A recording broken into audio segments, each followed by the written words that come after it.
उनकी गिनती देश में ही नहीं बल्कि विदेशों में भी एक ताकतवर नेता के रूप में होती है। उनकी लोकप्रियता भारत के साथ साथ काफ़ी देशों में है। उन्होंने भारत का मान कई देशों में बढ़ाया है। वह एक भारत का सच्चा सपूत है। जी हाँ, मैं बात कर रहा हूँ भारत के यशस्वी प्रधानमंत्री नरेंद्र दामोदर दास मोदी का। आज उनका जन्मदिवस है और हमारी पूरी खबरी टीम की तरफ से उनको जन्मदिवस की हार्दिक शुभकामनाएं। नमस्कार, मैं शुभम पांडे हूं और आप देख रहे हैं खबरी विशेष। आज के इस भाग में हमारी तरफ से एक छोटी सी प्रस्तुति नरेंद्र मोदी के बारे में।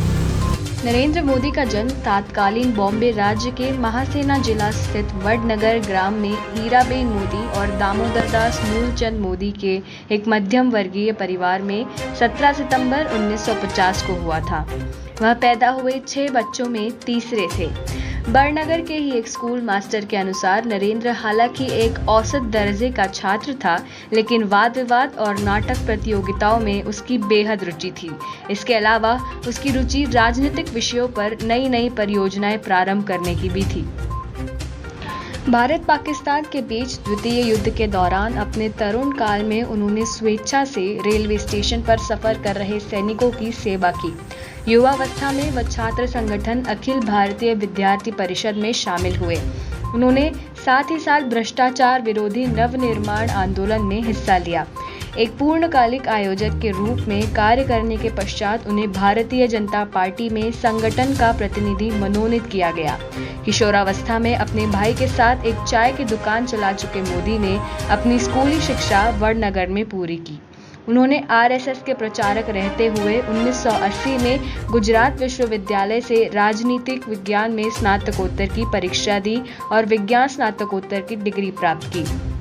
स्नातक होने के बाद उन्होंने अपना घर छोड़ दिया। मोदी ने 2 साल तक भारत भर में यात्रा की और अनेकों धार्मिक केंद्रों का दौरा किया। 1969 या 1970 वे गुजरात लौटे, उसके बाद अहमदाबाद चले गए। 1971 में वह आरएसएस के लिए पूर्णकालिक कार्यकर्ता बन गए।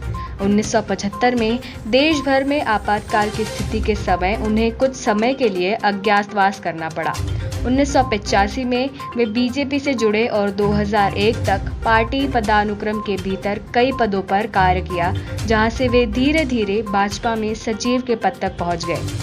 गुजरात भूकंप 2001 के बाद गुजरात के तत्कालीन मुख्यमंत्री केशुभाई पटेल के असफल स्वास्थ्य और खराब सार्वजनिक छवि के कारण श्री नरेंद्र मोदी को 2001 में गुजरात के मुख्यमंत्री पद पर नियुक्त किया गया।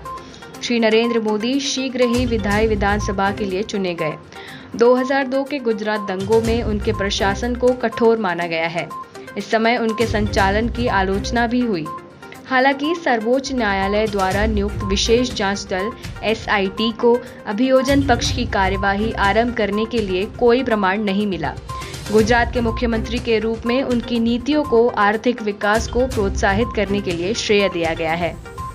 वे गुजरात राज्य के 14वें मुख्यमंत्री रहे।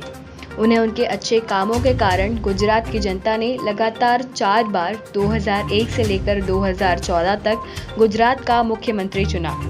गुजरात विश्वविद्यालय से राजनीति विज्ञान में स्नातकोत्तर डिग्री प्राप्त श्री नरेंद्र मोदी विकास पुरुष के नाम से जाने जाते हैं और वर्तमान समय में देश के सबसे लोकप्रिय नेताओं में से हैं। टाइम पत्रिका ने मोदी को पर्सन ऑफ द ईयर 2013 के 42 उम्मीदवारों की सूची में शामिल किया है। अटल बिहारी वाजपेयी की तरह नरेंद्र मोदी एक राजनेता और कवि हैं। वे गुजराती भाषा के अलावा हिंदी में भी देश प्रेम से ओत-प्रोत कविताएं लिखते हैं। तो ये थी एक छोटी सी प्रस्तुति नरेंद्र मोदी के बारे में। आशा करते हैं आपको पसंद आई होगी। मिलेंगे अगले एपिसोड में किसी नई प्रस्तुति के साथ। तब तक के लिए देखते रहिए खबरी, क्योंकि खबरी की है हर खबर पर नज़र। नमस्कार।